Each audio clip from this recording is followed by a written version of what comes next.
পুরো লক্ষ্মী লক্ষ্মী লাগছে। গয়না গয়না।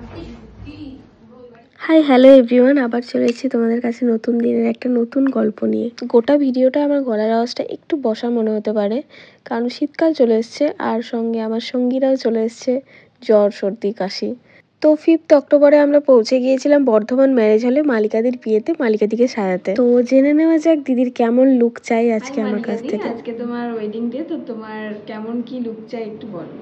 আচ্ছা, তুমি আমাকে একটু গ্লোয়িং করে দেবে, যেন একটু বেশ গ্লো গ্লো করে, একটু আই মেকআপ টানা টানা করে দেবে, মানে ডিজাইন করে দেবে রেড আর হোয়াইট দিয়ে। বাস ম্যাট লুক যেন না হয়, তাহলেই হবে, আদারওয়াইজ তুমি তো বেস্ট। আচ্ছা, হেয়ারটা এখানে তো ওই সেই মুকুটটা করবো, তো হালকা পাফ করে দিও, বেশি পাফ না। আর এখানটা একটু বেশ সুন্দর করে দিও। তুমি বেস্ট, আমার তোমার উপর ভরসা আছে, চাপ নেই, তুমি করে দিও ওটা। আমি ব্রাইডের সঙ্গেই লোকেশনে পৌঁছে গিয়েছিলাম। পুজোর রেস তখনও সেরকম ভাবে কাটেনি। পুজোর ঠিক 2-3 দিন পরে, লক্ষ্মী পুজোর ঠিক আগের দিনেই দিনটা ছিল। আর তখনই আমার সেই ছোটবেলার কথা মনে পড়ে যাচ্ছিল। সেই পুজো শেষ না হতে হতে যেই টিউশন টিচারটা পড়াতে শুরু করে দিত আর আমাদের পড়তে যেতে হতো, ঠিক সেরকমই মনে হচ্ছিল পুজো শেষ হয়নি, এখনই কাজ। তো যাই হোক, জোকস অ্যাপার্ট, কাজ করতে সবসময় ভালোই লাগে যদি সেটা পছন্দের প্রফেশন হয়তো। আর সেই দিনটা ভীষণই মেঘলা ওয়েদার ছিল, সারাদিন বৃষ্টি হচ্ছিল আর সূর্য সারাদিন ওঠেনি বললেই চলে। এই দিদির সঙ্গে পরিচয় আমার বেশ বহুদিনেরই। এই দিদির কয়েক বছর আগে আমি দুবার পার্টি মেকআপ করেছিলাম, আর তখনই দিদি আমাকে বলেছিল আমার বিয়েতেও আমি তোমার কাছেই সাজবো। আর যেহেতু এটা বেঙ্গলি ওয়েডিং ছিল না, তাই আমাদের বেশিক্ষণ কোনো কিছুর জন্য ওয়েটই করতে হয়নি।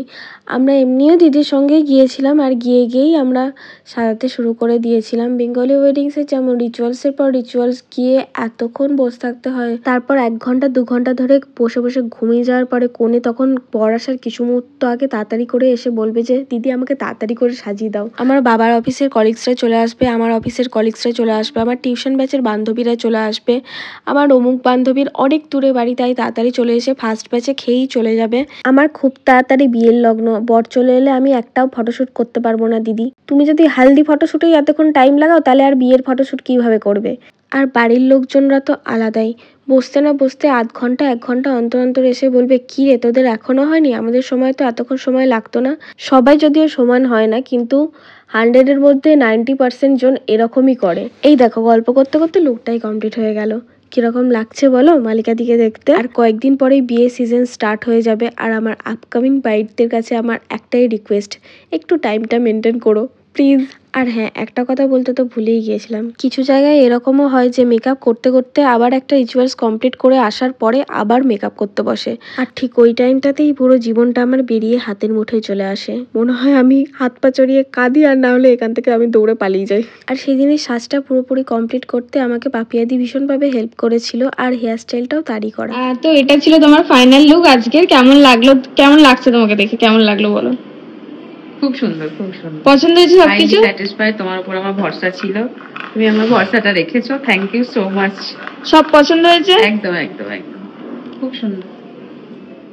তো চলো, কাজ কমপ্লিট, আর এবার আমাদের বাড়ি যাওয়ার পালা। এখানে গেস্টরাও চলে এসছে অলমোস্ট, আর দিদিরা এতবার খেয়ে যেতে বলছিল কিন্তু সেটা সম্ভব হয়নি, কারণ সেই দিনকে আমার অন্য জায়গায় একটা প্ল্যান ছিল, তাই আমারও তাড়াতাড়ি করে বাড়ি যাওয়ার ছিল। আর পুরো জায়গাটা এত সুন্দর ডেকোরেশন করেছিল, মনে হচ্ছিল যেন দেখেই যায়। চলো আজকের মতো টাটা, আবার দেখা হবে নেক্সট কোনো দিন, নেক্সট কোনো ভিডিওতে।